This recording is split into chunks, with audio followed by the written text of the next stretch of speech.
In this short video, I'm going to talk a little bit about VO2 metabolic testing, but a little bit more importantly, how you could use the VO2 metabolic test to help you lose weight and improve your performance in triathlons, marathons, virtually any type of sport.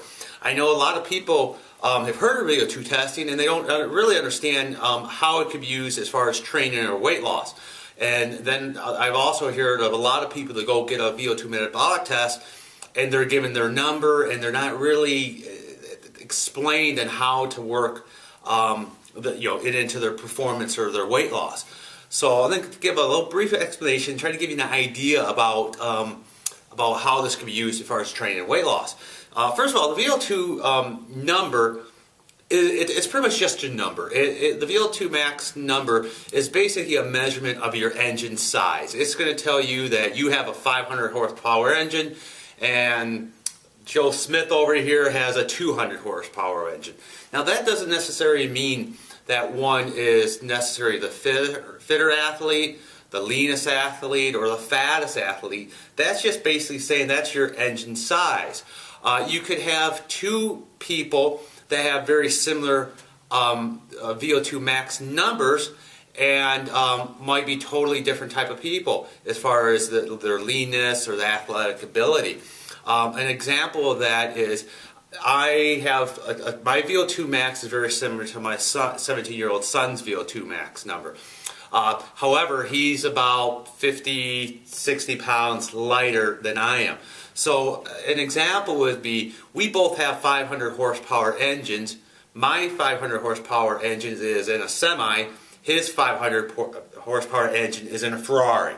He's designed a lot more to go faster because he's just leaner, he's smaller, less body fat. So the VO2 max number, it's a nice number. You compare yourself to others. But more importantly, what the VO2 max test is to determine your fat burning and your sugar burning heart rate zones. So what we do in the VO2 max is basically you wear a mask, and as you breathe out, the ratios of carbon dioxide and oxygen are measured in a sensor. And at different ratios of carbon dioxide and oxygen, we can determine what you're burning as a source of fuel. So what we do is we want you to get on, we have you on a treadmill, on your bike. Don't think that you have to be extremely fit to have this test on either. You could do it walking, and we could just raise the incline of the treadmill up, or easy on the bike. So you don't have to be running as hard as you can, spitting all over the place. Some people do that, but it's not necessarily to get this number. So what we're going to do is, we have you walk on the treadmill or on the bike, and what we're going to do is we're going to gradually increase your heart rate, get a heart rate going up a little bit here, and then we're going to have another graph that's showing how much fat you're burning as a source of fuel. And so as exercise, or as your exercise intensity, your heart rate elevates, what we do is we get your graph coming up, as far as heart rate going up, and we see your fat, and then eventually what happens is we see a point which we call the crossover point, and that means our heart rate has gone up such a high that we've gone anaerobic or non-fat burning, and we're not burning much fat. So what we do now is, from that simple test between maybe 8 minutes to half an hour, what we could do is now we know where you're burning fat and where you're not burning fat. And how do we relate this to training or weight loss is a little bit different than what a lot of people think. I know a lot of people in the gyms, they see their heart rate zones and fat burning zones and stuff like that. And when you hear of heart rate training, there's one philosophy that says run as hard as you can because it's all about burning calories, and then the other one says, I need it to be at the 70% because that's my fat burning zone. Some truth to both of them, some false to both of them. And once we know your number, okay, now we could actually see where you're actually burning fat as a source of fuel. So let's use this for weight loss and Ironman triathlon distance training for an example.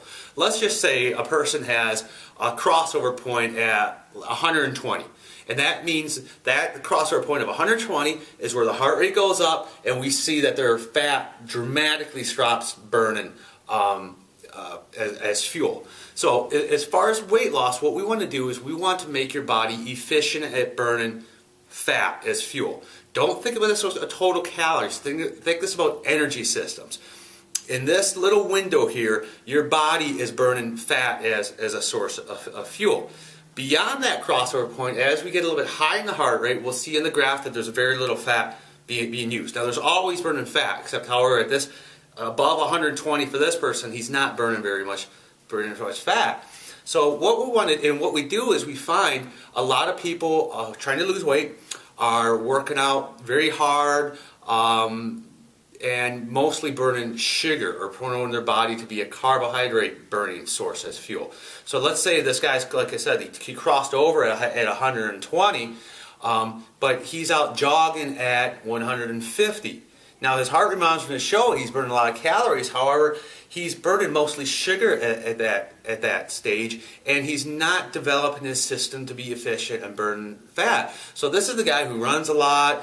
He's constantly doing these exercises, not losing weight. Gets maybe extremely hungry after the workouts, and that's because he's not getting the calories from the fat.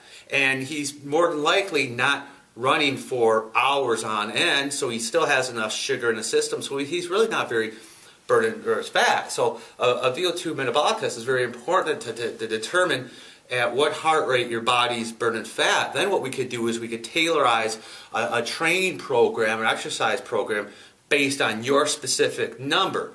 Now, for weight loss, it's a lot more than just finding that one zone. We have people do high-intensity intervals, but we do break it up and have them work in their fat-burning zone. Now, as far as performance, okay, a lot of people, let's use the same 120 for an example. I'm out there biking at 140. And what we do from the VO2 test, we found that at 120 is where his crossover point. He dramatically stops burning fat at that level. We also get what's called our threshold training from the VO2Max. And let's say that the guy who had the crossover point at 120 had a threshold of 160. But he's spending most of the time at 130, 140 training. So he's really not at the high level threshold training, and he's not low enough to be in the fat burning aerobic training based on his metabolic test. So he's really not getting the best of either worlds there. But once we get his number, now we could say, hey, you crossed over at 120. We need you to go between 110 and 120. And now remember, these are just numbers I'm out there. Don't try to use your own heart rate data to think, oh, geez, 110 to 120. I'm just using that as just a number for discussion. So he crossed over at 120. Now we might say, you know what? We need you to train at 110 to 120 to develop that aerobic system. And then what we want to do is do your threshold or your speed work really high intensity towards that 160 that we found. Almost kind of like we want our hard days to be really hard and our easy days to be really easy to develop that aerobic system. How does this help the athlete? Well, when you're doing a long-distance triathlon, long-distance bike, long-distance run, you want to get the energy from your fat, your own body's source of fat. The reason why we want to avoid fats in food is because there's higher amount of calories in fats than carbohydrates or proteins. The same thing is for your body. You want to be using your body's fat as source of fuel because there's higher calories associated with that. And if you could train your body to be efficient at burning your own fat as a source of fuel, you'll need to take in less calories, less sports drinks, less goos during your training. So again, if I use that person who crosses over at 120, we want to develop that body system, make it efficient at burning fat, to really develop the aerobic system. And if you spend enough time in there, what will happen is the body will become efficient burning fat, and with the proper training, we could shift that crossover point higher. So after a few months worth of training, maybe we redo the test and he crosses over at 130 or 140. What does that mean? Well, that means he could run, bike, exercise at a higher intensity, but his body is still using its fat as a source of fuel. And therefore, needs to be taking in less calories on his own, because we know during exercising, we've done marathons, biking, Iron triathlon, one of the biggest fears of a DNF is upset stomach. And if your body is not being efficient at burning fat, that means you need to be taking in sports drink, goos, or some type of fuel so you don't bonk or pass out. So it becomes very important to really try to teach your body to burn fat as a source of fuel. And the only way we can really do this is with the metabolic test. There's a lot of equations out there that try to estimate the equations are extremely flawed. It's kind of a hit or miss whether or not that equation is going to actually work out for you. When I actually did the equation, it told me I needed to be at a like 130 to 145 to be my aerobic zone, and I have a pretty low heart rate.